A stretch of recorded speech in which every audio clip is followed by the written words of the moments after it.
E Marcos Braz agrediu um torcedor do Flamengo em um shopping no Rio de Janeiro. O vídeo de hoje do canal do Nicola traz detalhes dessa história assombrosa e fala também sobre Leila Pereira. Presidente Alviverde decidiu ir ao combate contra a Mancha Verde, a última medida bastante importante. Bora te falar sobre Mano Menezes, ele vai aceitar o convite para trabalhar na seleção paraguaia. Corinthians corre o risco de perder o treinador. Te atualizo ainda sobre as últimas do mercado. A chance de Bruninho, que tem destaque no Guarani, voltar para o Atlético Mineiro no ano que vem. Falo também sobre Emerson de Almeida Ferreira, o árbitro de vídeo que ignorou um pênalti claríssimo. Ele, inclusive, já está suspenso pela CBF. As últimas do mercado, novo patrocínio no Vasco e muito mais. Tudo isso a partir de agora. Antes, deixa eu só me apresentar. Me chamo Jorge Nicola, jornalista esportivo, e o objetivo por aqui é deixar você por dentro das últimas do mercado para não perder nada. Só apertar esse botão vermelho de inscreva-se. Combinado? Bora começar contando que todo esse conteúdo é um oferecimento de Aposta Ganha, a casa que te dá R$5 para você começar a apostar. Para participar é só pegar o link que está no comentário fixo. Ainda dá para você se dar bem nessa terça-feira. 3 jogos do Campeonato Argentino, um da Série A e um da Série B. Começando com jogos na Argentina, Central Córdoba e Boca Juniors, vou de Boca. Rosário Central Independente, vou de Rosário. Huracan e Ginásio La Plata, vou de Huracan. Pela Série A, América e Red Bull, minha sugestão é de um jogo com gols para os dois lados ou empate. Já pela Série B tem Sampaio Corrêa e Vila Nova, vou de empate. Lembrando, para você se divertir na Aposta Ganha é super simples, só pegar o link que está no comentário fixo, já faz seu cadastro. Se cadastrando você já ganha R$5 para começar a apostar. Dá para fazer apostas a partir de R$1, não vai perder essa chance, beleza? Bora começar o vídeo com o tradicional giro de notícias e a primeira informação é sobre a Portuguesa, que anunciou nessa terça-feira a demissão de Leandro Zago, o técnico que fracassou com a Lusa na Copa Paulista. A Portuguesa foi eliminada nas quartas de final da Copa Paulista, mesmo tendo o maior investimento da competição. A Portuguesa está em busca de um novo técnico, de olho na Série A1 do Paulistão do ano que vem. Já Júnior Tavares fez consulta ao médico nessa segunda-feira e marcou para quinta-feira a cirurgia na cabeça. Contei para vocês na semana passada que ele tem um tumor de tamanho grande no cérebro e vai haver a necessidade dessa cirurgia, que deve acontecer na próxima quinta. Aguardemos se a Ponte Preta vai ajudar com a parte financeira. Quero falar também sobre a receita de Flamengo e São Paulo da bilheteria. A gente divulgou aqui, assim como todos os jornalistas do Brasil, que eram 26 milhões e 300 mil reais de renda. Foi o Flamengo quem fez essa divulgação, mas na verdade, em vez de 26 milhões e 300 mil, a renda bruta foi de 16 milhões e 800 mil reais. Essa diferença de 9 milhões e meio de reais se dá porque a CBF obriga os clubes a lançarem o valor dos ingressos sem desconto para sócios torcedores. Na verdade, na prática, em relação a esse jogo de domingo, o Flamengo teve uma renda bruta de 16 milhões e 800 mil. Quero te contar também que Bitelo, ex-jogador do Grêmio, estreou marcando gol pelo Dinamo Moscou, empate 1-1 com o Krasnodar, jogo da Copa da Rússia, a decisão nos pênaltis, e o time do Bitelo acabou sendo derrotado e por consequência eliminado, derrota por 4-3 nos pênaltis. Para completar o giro de notícias, o Fortaleza deve ter time titular contra o São Paulo nessa quarta-feira no Morumbi. O Fortaleza já de olho na partida da próxima terça-feira contra o Corinthians, válido pela semifinal da Sul-Americana. Ainda assim, a ideia do Vojvoda é colocar time completo a tempo de recuperação. Ricardo Rocha, ex-jogador da seleção brasileira, tem sonhado com a possibilidade de levar Vanderlei Luxemburgo para o Santa Cruz.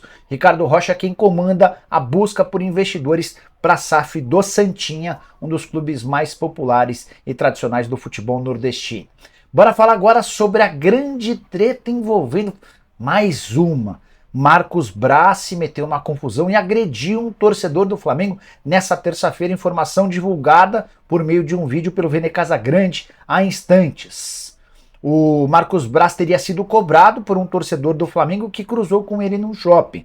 Marcos Braz, acompanhado de mais uma pessoa, agrediu esse torcedor do Flamengo, algo inaceitável, incabível para alguém que é representante do Flamengo, homem forte do futebol. As imagens são bem poucas, é um vídeo de 18 segundos que mostra a distância, o Marcos Braz e uma outra pessoa de camisa preta agredindo ao torcedor do Flamengo, já caído no chão. Seguranças aparecem, outras pessoas que passam pelo shopping começam a gritar e a gente percebe o Marcos Braz saindo de perto desse torcedor e se distanciando. Dá para perceber claramente que é o Marcos Braz o responsável por essa agressão. Esse segundo integrante, essa segunda pessoa de preto próxima do Marcos Braz, talvez seja algum segurança, alguma coisa nesse sentido. É inaceitável que um dirigente rubro-negro agrida um torcedor. A gente tem assistido a uma série de situações que passam dos limites no Flamengo, envolvendo algumas delas, inclusive o Marcos Braz. Ele e Gabigol outro dia se xingaram no intervalo do jogo contra o Fortaleza, o Gabigol acabou sendo multado. Marcos Braz, que assistiu a episódios tristes, como o soco do Pablo Fernandes, o auxiliar técnico do Sampaoli no Pedro. Pablo Fernandes acabou sendo demitido. Dias depois, o Gerson acertou um soco no rosto do Varela, que chegou a quebrar o nariz. Ele acabou entrando em campo no jogo seguinte, mas teve uma lesão. E é nesse contexto que o Marcos Braz se insere e agora é protagonista de mais uma confusão. O Rodolfo Landim, presidente do Flamengo, tem defendido a manutenção do Marcos Braz, apesar da crise, o fato de o Flamengo ter disputado 6 competições e não ganhado nenhum título.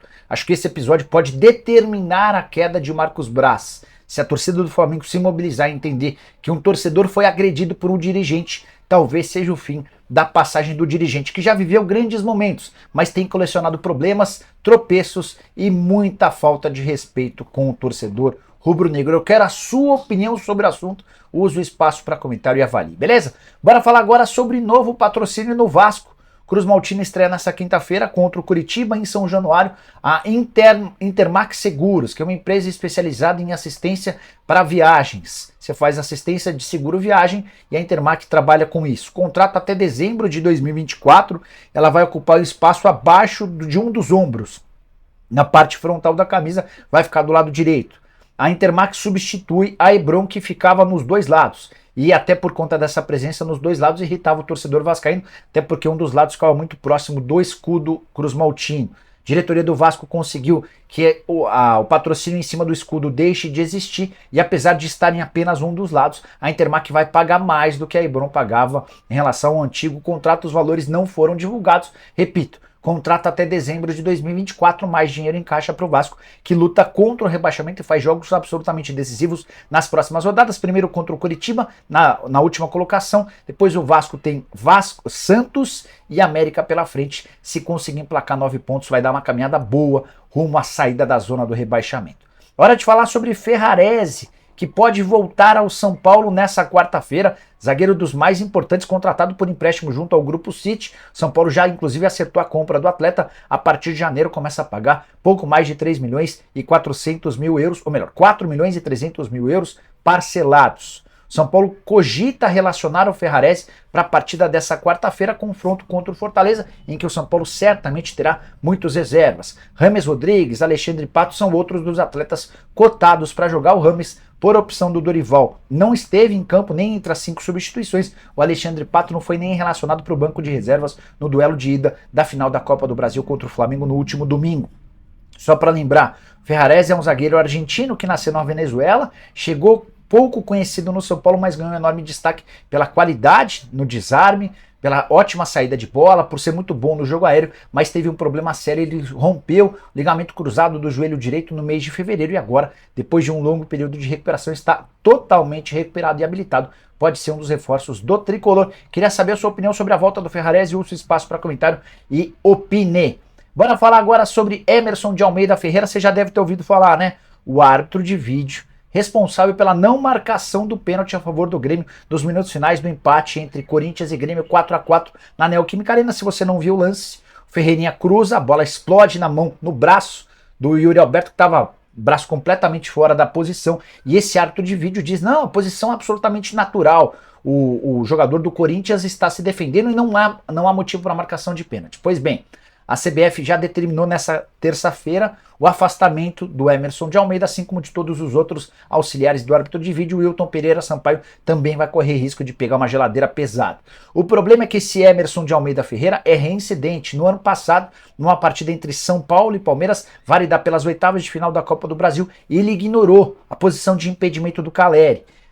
Na sequência do lance, o Caleri sofre o pênalti do Gustavo Gomes, o Luciano marca, e esse gol foi decisivo para a classificação do São Paulo em cima do Palmeiras. Na oportunidade, o Emerson de Almeida pegou uma geladeira, só voltou a atuar como árbitro de vídeo nesse ano, primeiro com jogos do Sub-20, depois com Série B, e ele voltou recentemente para a Série A. Há tempo de arranjar uma confusão no jogo entre Internacional e Red Bull Bragantino, e agora mais essa confusão. Se você ouviu os áudios da troca de mensagens do árbitro de vídeo com o Wilton Pereira, deve ter ficado com a mesma impressão que a minha. Acho que o Emerson de Almeida deve pensar em outra carreira, não tem a menor condição de atuar como árbitro de vídeo, o cara ignora, diante dos seus olhos, com a ajuda da tecnologia e da câmera, um pênalti como esse. Acho que o Emerson de Almeida precisa mudar de carreira. Ou você pensa diferente, use o espaço para comentários e avalie também. Quero falar agora sobre a mais nova treta envolvendo Leila Pereira e Mancha Verde, dessa vez uma medida drástica tomada pela presidente Alviverde. A Leila decidiu suspender a cota de ingressos das torcidas organizadas do Palmeiras para a semifinal da Libertadores da América. Ela está mexendo com a coisa mais importante que o torcedor tem a seu favor, à sua disposição, no caso o torcedor organizado, a chance grande de membros da Mancha Verde ficarem de fora da partida semifinal da Libertadores da América contra o Boca Juniors. Você está entendendo o tamanho da medida? Para a Leila Pereira, os uniformizados terão de adquirir ingressos de acordo com os critérios do Avante, ou seja, ela colocou os torcedores uniformizados na mesma categoria dos torcedores comuns. Eles vão conseguir adquirir o ingresso se tiverem primeiro um plano legal e depois se tiverem aquela número importante de jogos, assiduidade, você precisa estar bastante presente para ter direito a um privilégio na hora da compra dos ingressos. Decisão que repercutiu muito mal entre representantes da Mancha Verde. Você sabe que essa treta é antiga, embora a Leila tenha sido eleita presidente do Palmeiras com o apoio da Mancha, depois de colocar muitos milhões de reais no Carnaval da Mancha, houve uma cisão, um rompimento, e esse rompimento se deu a partir do momento em que a Mancha quis mandar no futebol do Palmeiras. A Leila não permitiu, as partes se afastaram e desde então uma série de pequenos atritos. Esse é o mais grave de todos. Resta saber quais serão as cenas dos próximos capítulos, informação divulgada com exclusividade pelo meu amigo Diego Iwata Lima. Só para completar sobre o Palmeiras, a tendência é que o Verdão jogue aquelas 4 partidas fora do Allianz Parque por conta de shows na Arena Barueri. O Palmeiras, inclusive, já procurou a prefeitura de Barueri para fazer uma série de melhorias no gramado. Jogos contra Santos, Atlético Paranaense, Internacional e América tem tudo para acontecer em Barueri. Antes de gravar o vídeo, conversei com o presidente Júlio Casares para saber se o Palmeiras procurou o São Paulo com a possibilidade de atuar no Morumbi. O Tricolor também tem problemas de agenda, até porque vai jogar muitas partidas no Morumbi e tem shows marcados para os próximos meses, até por isso a opção alviverde pela Arena Barueri. Bora falar agora sobre o Atlético Mineiro, informação importante. Muita gente me perguntando se o Bruninho, meio atacante que pertence ao Galo e está emprestado ao Guarani, pode voltar no fim da temporada. Jogador de apenas 24 anos de idade, vive fase bem legal, com 23 anos de idade, vive fase bem legal com a camisa do Guarani. É o principal jogador do time, que é o líder do retorno e tem a segunda melhor campanha na classificação geral da segundona. Na Série B ele tem 26 jogos, 7 gols e 2 assistências, o empréstimo termina em novembro, e eu perguntei por um dirigente do Atlético se existe a chance de o Bruninho voltar. A resposta foi, abre aspas, muito provavelmente não, ele deve ser vendido, até porque foi emprestado nos últimos 3 anos e agora virou solução. Essa fonte indagou, meio que cornetando toda essa especulação envolvendo o Bruninho, jogador que já havia, antes de passar pelo Guarani, sido emprestado ao Juventude e ao CRB. A maior possibilidade é de que o Bruninho permaneça no próprio Bugre, desde que o Guarani consiga o acesso à primeira divisão, senão a possibilidade de compra de 50% dos direitos econômicos está descartada. Conversei com o Lucas Drubski, que é o executivo de futebol do Guarani, que já conhece o Bruninho há bastante tempo. Lucas gostaria muito de contar com o Bruninho em definitivo, mas já deixou bem claro que o Guarani não tem capacidade financeira para fazer o investimento previsto em contrato. Então, a ideia do Guarani é fazer uma proposta inferior à que está estabelecida no contrato. Se o Atlético aceitar, pode haver acordo, senão a tendência é que o Bruninho vá buscar um outro clube atleta cujo contrato com o Galo se encerra em dezembro de 24. Bora fechar o vídeo para falar sobre Mano Menezes. É verdade que ele pode parar na seleção paraguaia? Existe de fato um convite da Federação Paraguaia para que o ex-treinador do Internacional assuma o comando da seleção paraguaia, de Gustavo Gomes, Balbuena e Companhia Limitada. Proposta foi feita, as discussões estão em estágio inicial. A ideia é que o Mano Menezes assuma o lugar de Guillermo Barros Esqueloto, treinador argentino demitido depois das 2 primeiras rodadas das eliminatórias. Trágica a primeira participação do Paraguai, empatou em casa com o Peru e perdeu para a Venezuela fora de casa sem marcar gol nos 2 jogos. Diante desse cenário, o Esqueloto foi mandado embora e o Mano Menezes foi convidado. Antes de gravar o vídeo, conversei com uma pessoa que trabalha com o Mano. A resposta foi: ainda é uma conversa inicial, vamos ver o que vai dar. Mano, que também tem outras propostas para trabalhar no exterior, tenho contado para vocês que a ideia dele é trabalhar no Corinthians. Ele está aguardando que o Vanderlei Luxemburgo seja demitido. O vazamento dessa notícia pode ser uma forma de pressionar o Corinthians a demitir o Vanderlei Luxemburgo logo? não descarto essa possibilidade, embora a notícia tenha surgido lá no Paraguai de fontes ligadas à Federação Paraguaia. A proposta feita pela federação é para que o Mano assuma a seleção paraguaia com um contrato até agosto de 2026, visando a classificação do time e a disputa do Mundial previsto para os Estados Unidos, para o Canadá e para o México. Só para arrematar, vale a lembrança de que o Mano recentemente recusou uma proposta do Santos porque quer trabalhar no Corinthians. O treinador sabe da pressão enorme em cima de Vanderlei Luxemburgo. Se o Luxa tivesse perdido para o Grêmio nessa segunda-feira, talvez já tivesse sido demitido. Para arrematar sobre o Corinthians, o Timão que joga na próxima sexta-feira contra o Botafogo, 4 dias antes do confronto decisivo contra o Fortaleza. Luxa já disse que pode poupar alguns titulares. Sinuca de bico, né? Você reforça o time no Campeonato Brasileiro, correndo o risco de não ter força máxima na semifinal da Sula, ou deixa jogadores de um time misto para o Brasileiro, correndo o risco de rebaixamento. O Timão está só a 3 pontos da zona do rebaixamento. Use o espaço para comentário para falar sobre o Mano, sobre o calendário corintiano ou sobre qualquer outro assunto que comentamos no vídeo de hoje. Não tem live, tá? Tá fazendo exames durante a madrugada. A gente volta nessa quarta-feira com mais notícias. Abraço, tchau!